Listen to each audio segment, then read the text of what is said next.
ಕುಟುಂಬ ಎಂಬುದು ದೇವನ ಬಹಳ ದೊಡ್ಡ ಅನುಗ್ರಹ, ದೇವನ ಬಹಳ ದೊಡ್ಡ ಔದಾರ್ಯ ನಮ್ಮ ಫ್ಯಾಮಿಲಿ.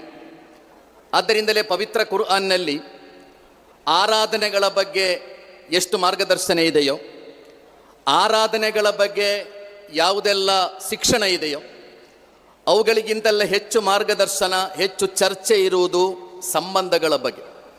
ಯಾಕೆಂದರೆ ಸಂಬಂಧವನ್ನು ಕಾಪಾಡಿಕೊಳ್ಳುವುದು ಬಹಳ ದೊಡ್ಡ ಕೆಲಸ.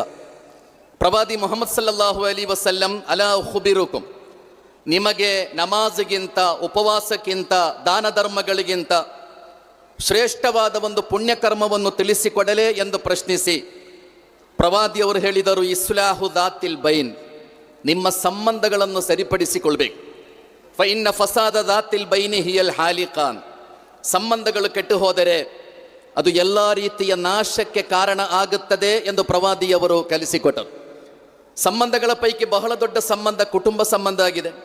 ಯಾಕೆಂದರೆ ಕುಟುಂಬ ಎಂಬುದು ಸಮಾಜದ ಅತ್ಯಂತ ಸಣ್ಣ ಯೂನಿಟ್. ಕುಟುಂಬಗಳು ಸೇರಿಯೇ ಒಂದು ಸಮಾಜ ನಿರ್ಮಾಣ ಆಗ್ತದೆ. ನೀವು ಒಂದು ಸಮಾಜವನ್ನು ಸುಧಾರಿಸಲು ಬಯಸುವುದಾದರೆ, ಒಂದು ಸಮಾಜವನ್ನು ನೀವು ತಿದ್ದಲು ಬಯಸುವುದಾದರೆ, ನೀವು ಮಾಡಬೇಕಾದ ಕೆಲಸ ಕುಟುಂಬಗಳ ಸಂಸ್ಕರಣೆ ಆಗಬೇಕು ಎಂಬುದು, ಕುಟುಂಬಗಳ ಸುಧಾರಣೆ ಆಗಬೇಕು ಎಂಬುದು. ಆದ್ದರಿಂದಲೇ ಕುಟುಂಬದ ಸಂಸ್ಕರಣೆ, ಕುಟುಂಬದ ಭದ್ರತೆಯನ್ನು ಕಾಪಾಡಿಕೊಳ್ಳುವುದು ಒಬ್ಬ ವ್ಯಕ್ತಿಯ ಅತ್ಯಂತ ದೊಡ್ಡ ಜವಾಬ್ದಾರಿ ಎಂದು ಕುರ್ಆನ್ ಕಲಿಸಿಕೊಡುತ್ತದೆ. ಮದುವೆಯ ಬಗ್ಗೆ ಪವಿತ್ರ ಕುರ್ಆನ್ನಲ್ಲಿ ಮೀಸಾಕುನ್ ಗಲೀಲ್ ಅಂತ ಹೇಳಲಾಗಿದೆ. ಮದುವೆ ಎಂದರೆ ದೇವನ ಹೆಸರಲ್ಲಿ ನೀವು ಮಾಡುವ ಬಲಿಷ್ಠವಾದ ಕರಾರು ಅಂತ. ಕುರ್ಆನ್ನಲ್ಲಿ ಮೀಸಾಕುನ್ ಗಲೀಲ್ ಎಂಬ ಪದ ಮೂರೇ ಕಡೆಗಳಲ್ಲಿರುವುದು ಮತ್ತು ಬಹಳ ದೊಡ್ಡ ದೊಡ್ಡ ವಿಷಯಗಳ ಬಗ್ಗೆ ಈ ಪದ ಪ್ರಯೋಗ ಆಗಿರುವುದು. 2 ಕಡೆಗಳಲ್ಲಿ ದೇವನು ತನ್ನ ಪ್ರವಾದಿಗಳೊಂದಿಗೆ ಮಾಡಿದ ಕರಾರುಗಳ ಬಗ್ಗೆ ಮೀಸಾಕುನ್ ಗಲೀಲ್ ಅಂತ ಹೇಳಲಾಗಿದೆ. ಅದೇ ರೀತಿ ಮದುವೆಯ ಬಗ್ಗೆ ಕುರ್ಆನ್ನಲ್ಲಿ ಮೀಸಾಕುನ್ ಗಲೀಲ್, ನೀವು ದೇವನ ಹೆಸರಲ್ಲಿ ಮಾಡುವ ಬಹಳ ಬಲಿಷ್ಠವಾದ ಕರಾರದು. ಆದ್ದರಿಂದ ದೇವನ ಮೇಲ್ನೋಟ ನಿಮ್ಮ ಈ ಸಂಬಂಧದ ಮೇಲೆ ಇದೆ ಎಂಬ ಎಚ್ಚರಿಕೆ ಯಾವಾಗಲೂ ನಿಮಗೆ ಇರಬೇಕು ಎಂದು ದೇವ ಎಚ್ಚರಿಸಿದ್ದಾನೆ. ಸಹೋದರ ಸಹೋದರಿಯರೇ, ಪವಿತ್ರ ಕುರ್ಆನ್ನಲ್ಲಿ ಕುಟುಂಬ ಜೀವನಕ್ಕೆ 3 ಭದ್ರವಾದ ಅಡಿಪಾಯಗಳನ್ನು ಹೇಳಿಕೊಡಲಾಗಿದೆ. ನಿಮ್ಮ ಕುಟುಂಬ ಜೀವನಕ್ಕೆ 3 ಭದ್ರವಾದ ಬುನಾದಿಗಳಿರಬೇಕು.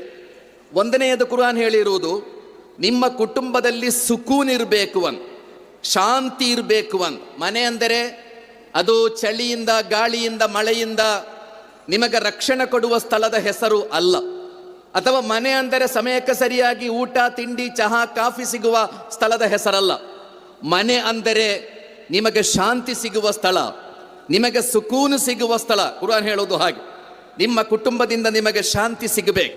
ಕುಟುಂಬದಲ್ಲಿ ಶಾಂತಿ ಇರಬೇಕಾದ್ರೆ ಅದಕ್ಕೆ ಇರುವ ಮಾರ್ಗ ಏನು? ಕುಟುಂಬದಲ್ಲಿ ಪ್ರತಿಯೊಬ್ಬರೂ ನನ್ನ ಜವಾಬ್ದಾರಿ ಏನು ಎಂಬುದನ್ನು ತಿಳಿಯುವ, ಅದನ್ನು ನಿರ್ವಹಿಸುವ ಪ್ರಾಮಾಣಿಕತೆ ಇರುವುದಾದರೆ ಮಾತ್ರ ಕುಟುಂಬದಲ್ಲಿ ಶಾಂತಿ ಇರುತ್ತದೆ.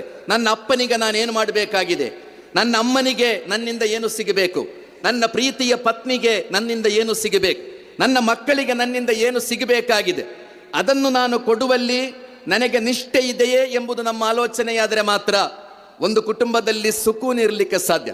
2ನೇದಾಗಿ ಕುರ್ಆನ್ನಲ್ಲಿ ಕುಟುಂಬ ಜೀವನದ ಅಡಿಪಾಯ ಹೇಳಲಾದದ್ದು ಮವದ್ದತ್ ಅಂತ. ಮವದ್ದತ್ ಅಂದರೆ ಸಮಗ್ರವಾದ ಪ್ರೀತಿ ಅಂತ. ಅದು ಸಂಪತ್ತನ್ನು ಪ್ರೀತಿಸುವುದಲ್ಲ, ಅದು ಸೌಂದರ್ಯವನ್ನು ಪ್ರೀತಿಸುವುದಲ್ಲ. ಕುಟುಂಬದಲ್ಲಿ ಮನಸ್ಸನ್ನು ಪ್ರೀತಿಸುವ ಮವದ್ದತ್ತಿರಬೇಕು ಎಂದು ಕುರ್ಆನ್ ಹೇಳಿದೆ. 3ನೇದಾಗಿ ಕುರ್ಆನ್ ಹೇಳುವುದು, ನಿಮ್ಮ ಕುಟುಂಬದಲ್ಲಿ ರಹಮತ್ ಇರಬೇಕು ಅಂತ, ಕರುಣೆ ಇರಬೇಕು. ಎಲ್ಲಿ ಕರುಣೆ ಇರುತ್ತದೆಯೋ ಅಲ್ಲಿ ಆರೈಕೆ, ಶುಶ್ರೂಷೆ ಇರಲಿಕ್ಕೆ ಸಾಧ್ಯ. ಕರುಣೆ ಇಲ್ಲದ ಕಡೆಯಲ್ಲಿ ಆರೈಕೆ ಇರುವುದಿಲ್ಲ, ಕರುಣೆ ಇಲ್ಲದ ಕಡೆಯಲ್ಲಿ ಶುಶ್ರೂಷೆ ಇರುವುದಿಲ್ಲ. ಅಂತಹ ಸಂದರ್ಭದಲ್ಲಿ ಕುಟುಂಬ ಭಾರ ಆಗ್ತದೆ. ವಯಸ್ಸಾದ ನನ್ನ ತಂದೆ ನನಗೆ ಭಾರ ಆಗುವುದು, ರೋಗಿಯಾದ ನನ್ನ ಪತ್ನಿ ನನಗೆ ಭಾರ ಆಗುವುದು, ಅಥವಾ ರೋಗಿಯಾದ ಪತ್ನಿಗೆ ಭಾರ ಆಗುವುದು. ಇದೆಲ್ಲ ಯಾಕೆಂದರೆ ಕರುಣೆ ಇಲ್ಲದಿದ್ದರೆ ನಡೆಯುವ ಅನಾಹುತಗಳು. ಆದ್ದರಿಂದಲೇ ಕುರ್ಆನ್ ಹೇಳಿತ್ತು, ಕುಟುಂಬದಲ್ಲಿ ಕರುಣೆ ಇರಬೇಕು.